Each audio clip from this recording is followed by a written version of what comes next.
Hello, magandang umaga mga binibini. Good morning. Good morning sa inyong lahat. Yan po mga kapatid, ang mga parokyano nagsilabasa na.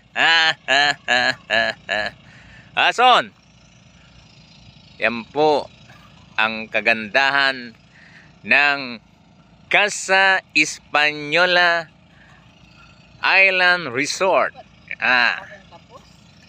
Hanggang doon sa dulo ito mga kapatid. Son, kaway-kaway son. Yun o, yan po mga kapatid. Napadpad na naman tayo rito sa Cavite ngayong umaga. Hanggang dulo ito mga kapatid. Yun o, hanggang sa kabila to. Mamaya pupuntahan natin yung barkong nakadaong sa kabila para makita nyo. Yan. Yan mga kapatid. Iikot na natin yung barko para makita nyo.